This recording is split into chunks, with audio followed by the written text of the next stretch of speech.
Selamat pagi Bapak dan Ibu, para devosan kerahiman ilahi. Bacaan hari ini dari buku harian Santa Faustina, nomor 112. Beberapa patah kata mengenai pengakuan dosa dan Bapak pengakuan. Aku akan berbicara mengenai apa yang telah kualami dan apa yang sudah terjadi dalam jiwaku sendiri. Ada 3 hal yang menghalangi jiwa memetik manfaat dari pengakuan dosa dalam masa-masa istimewa ini. Pertama, kalau Bapak pengakuan tidak begitu memahami cara kerja Allah yang luar biasa, dan kalau ia merasa heran ketika suatu jiwa mengungkapkan kepadanya misteri-misteri agung yang dikerjakan Allah di dalamnya. Keheranan seperti itu membuat jiwa yang peka menjadi gemetar, dan ia tahu bahwa Bapak pengakuan ragu-ragu untuk memberikan pendapatnya. Dan kalau ia tidak tahu akan hal ini, ia pun tidak akan merasa lega. Tetapi sesudah pengakuan dosa itu, ia malah akan ragu-ragu daripada sebelumnya, sebab ia akan merasa bahwa Bapak pengakuan berusaha menenteramkan jiwanya, sedangkan ia sendiri tidak yakin. Atau lagi, seperti pernah aku alami, ada Bapak pengakuan yang karena tidak mampu menyelami sejumlah misteri jiwa, dengan mendengarkan pengakuan dosa dan memperlihatkan ketakutan tertentu ketika jiwa itu menghampiri kamar pengakuan. Bagaimana jiwa yang berada dalam keadaan seperti itu akan beroleh ketenangan dalam kamar pengakuan kalau ia telah menjadi terlalu peka terhadap setiap kata yang diucapkan oleh imam? Menurut pendapatku, pada saat-saat jiwa mengalami pencobaan yang begitu khusus yang dikirimkan oleh Allah, imam kalau ia sendiri tidak memahami jiwa itu, hendaknya menuntunnya kepada seorang Bapak pengakuan yang berpengalaman dan terlatih. Atau bisa juga ia sendiri hendaknya mencari terang untuk memberikan kepada jiwa itu apa yang diperlukannya daripada menolak mentah-mentah pengakuan dosanya. Sebab dengan cara itu ia menempatkan jiwa tersebut dalam bahaya yang besar, dan lebih dari satu jiwa bisa meninggalkan jalan yang menurut kehendak Allah harus ditempuh oleh jiwa itu. Hal ini sangat penting karena aku sendiri sudah mengalaminya. Aku sendiri mulai goncang meskipun aku memperoleh anugerah-anugerah khusus dari Allah, dan meskipun Allah sendiri meyakinkan aku tetap ingin memiliki juga meterai gereja. Kedua, kalau Bapak pengakuan tidak mengizinkan jiwa mengungkapkan diri dengan terus terang dan menunjukkan ketidaksabaran, dalam situasi demikian, jiwa itu lalu membisu dan tidak mengatakan apa-apa yang seharusnya ia katakan. Dan karenanya, ia tidak memetik manfaat apapun. Lebih buruk lagi, kalau Bapak pengakuan tanpa sungguh mengenal jiwa itu mulai mengujinya. Dengan demikian, ia tidak hanya tidak membantu jiwa itu, tetapi malah merugikannya. Jiwa itu sadar bahwa Bapak pengakuan tidak mengenal dirinya, sebab ia tidak mengizinkan dia membuka diri sepenuhnya, baik dalam kaitan dengan rahmat maupun dalam kaitan dengan kepapaannya. Dengan demikian, ujian itu tidak sesuai. Aku telah mengalami sejumlah ujian yang membuat aku tertawa geli. Aku ingin mengungkapkannya lebih baik sebagai berikut.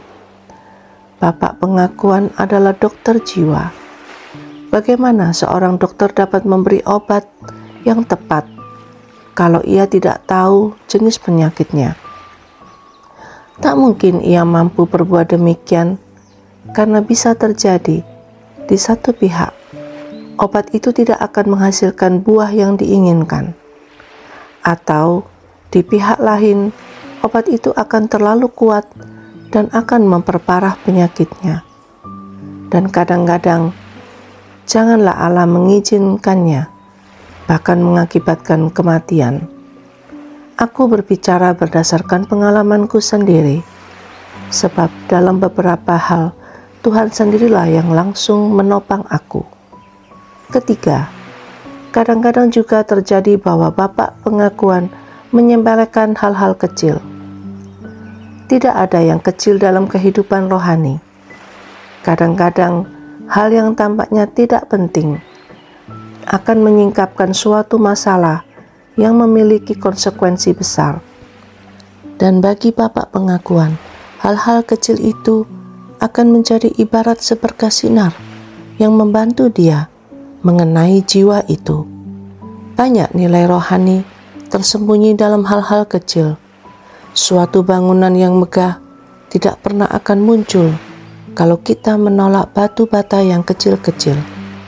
Allah menuntut kemurnian besar dari jiwa-jiwa tertentu, dan karena itu Ia memberi mereka pengetahuan yang lebih mendalam tentang kepapaannya sendiri. Diterangi oleh sinar dari atas, jiwa dapat mengenal dengan lebih baik apa yang berkenan di hati Allah dan apa yang tidak. Kesadaran akan dosa bergantung pada tingkat pengetahuan dan terang yang ada di dalam jiwa. Hal ini juga berlaku untuk kekurangan-kekurangan.